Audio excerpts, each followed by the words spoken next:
ಶ್ವೇತ ತನ್ನ ಚಿಕ್ಕಪ್ಪನನ್ನು ತನ್ನ ಮನೆಗೆ ಆಹ್ವಾನಿಸಿದಳು. ಅವರು ಬಂದ ನಂತರ ಅವರನ್ನು ಒಳ್ಳೆಯ ರೀತಿಯಲ್ಲಿ ಸತ್ಕರಿಸಿದರು.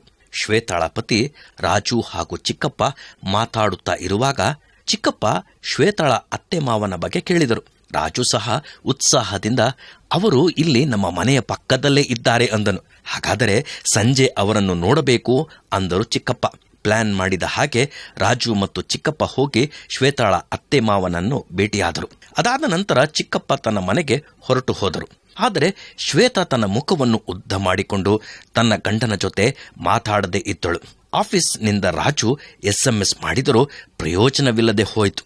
ಕೆಲಸದ ನಿಮಿತ್ತ ರಾಜು ಅರ್ಜೆಂಟಾಗಿ ಡೆಲ್ಲಿಗೆ ಹೋಗಬೇಕಾಯಿತು. ಡೆಲ್ಲಿಯಿಂದಲೂ ಸಹ ಕಾಲ್ ಮಾಡಿದರು. ಆದರೆ ಶ್ವೇತಾ, ಯಾಕೆ ನನಗೆ ಕಾಲ್ ಮಾಡುತ್ತೀರಾ?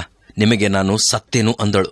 ಕಾರಣವೇನೆಂದರೆ ಅತ್ತೆ ಮಾವನವರು ಮಾಡಿದ ಯಾವುದೋ ಒಂದು ತಪ್ಪನ್ನು ಅವಳಿಂದ ಕ್ಷಮಿಸಲಾಗುತ್ತಿಲ್ಲ ಮತ್ತು ಮರೆಯುವುದಕ್ಕೂ ಆಗುತ್ತಿಲ್ಲ. ಪ್ರಿಯ ಸಹೋದರ ಸಹೋದರಿ, ನೀವು ಸಹ ಇತರರ ಬಗ್ಗೆ ಈ ರೀತಿಯಾದ ಮನಸ್ತಾಪವನ್ನು, ಕಹಿ ಭಾವನೆಯನ್ನು ನಿಮ್ಮ ಮನಸ್ಸಿನಲ್ಲಿ ಇಲ್ಲವೇ ನಿಮ್ಮ ಹೃದಯದಲ್ಲಿಟ್ಟುಕೊಂಡು ಜೀವಿಸುತ್ತಿರುವಿರಾ?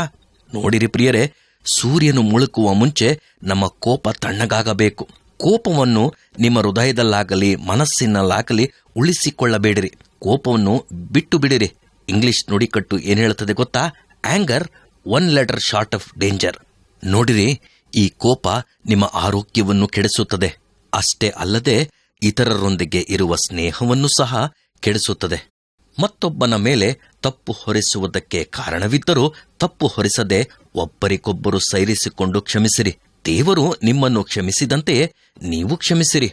ಇದೆಲ್ಲದರ ಮೇಲೆ ಪ್ರೀತಿಯನ್ನು ಧರಿಸಿಕೊಳ್ಳಿರಿ. ಪ್ರೀತಿಯು ಎಲ್ಲವನ್ನೂ ಮುಚ್ಚುತ್ತದೆ ಎಂದು ಬೈಬಲ್ ಹೇಳುತ್ತದೆ.